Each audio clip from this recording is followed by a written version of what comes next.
Welcome back to the Deeper 2025 podcast. I'm excited that you have joined us today as we're walking through the Word of God together. We're going deeper in our faith as we walk through the Bible and Bible reading plan that we have here. Today we come to Psalm 50, and Psalm 50 is a powerful message about worship. Psalm 50 is almost all about worship, and in fact, it starts out by letting us know that there are some expectations that God has of us.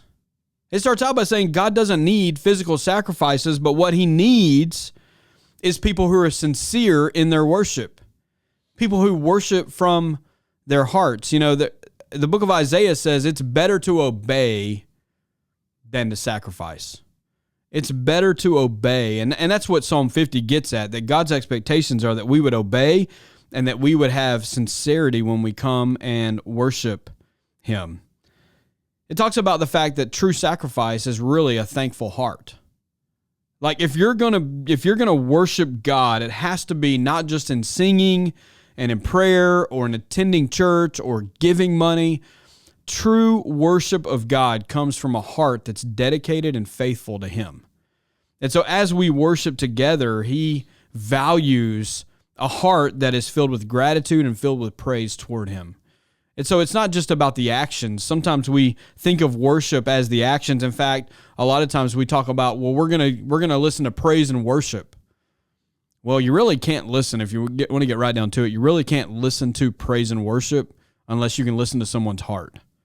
Songs and music don't make praise and worship. A heart that's gratitude-filled and thankful for what God has done is what makes worship.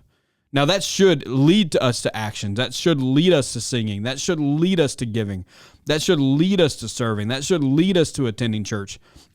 But all those things don't add up to worship unless there's a heart that's filled with gratitude and thankfulness toward God. And so he also talks about the fact that his word is serious. I want to read for us Psalm 50, verse 23. It says, "Whoever offers a thanksgiving sacrifice honors me, and whoever orders his conduct, I will show him the salvation of God." Well, how do we know about the salvation of God? How do we know about the statutes that he talks about in verse 16? We know about those things because of the word of God. God takes his word seriously, and he takes his promises seriously. And here at the end of this psalm, he says that if you will bring me a thanksgiving sacrifice, if you will bring those things to me and you will order your conduct according to my word, then I will show you the salvation of God. Now, let's not conflate things here. This doesn't mean that we have to work for our salvation. So he's not saying, hey, if you just do all the right things, say all the right things, conduct yourself in the right way, then you'll be saved. We know, according to the word of God, that you have to have a relationship with Jesus. Jesus went to the cross in our place. He died a substitutionary death in our place. He came back to life 3 days later. He now sits at the right hand of God the Father. And if we place our trust in him, if we will place our faith in him and what he did for us, then we will be saved.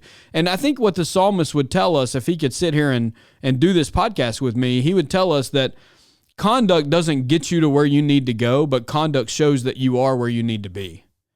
Right conduct and right living and a heart of gratitude and a heart of praise and a heart of sincere worship toward God flows from the fact that you are saved. It doesn't flow to you being saved.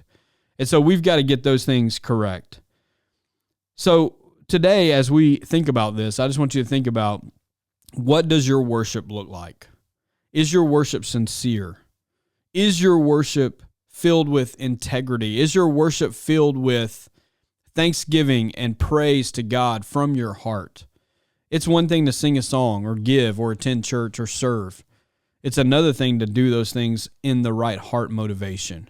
And so today, I think the call is for us to just check and make sure that our heart motivation is correct, that we're not trying to do anything to earn God's favor or God's grace or God's compassion, but we know that there's nothing we can do to earn those things. He's given them to us freely through his son Jesus, but because he has given them to us, it leads us to a thankful heart and a heart that's full of worship toward Him. So today, take some time and examine your heart. Examine where your heart is with the things of God.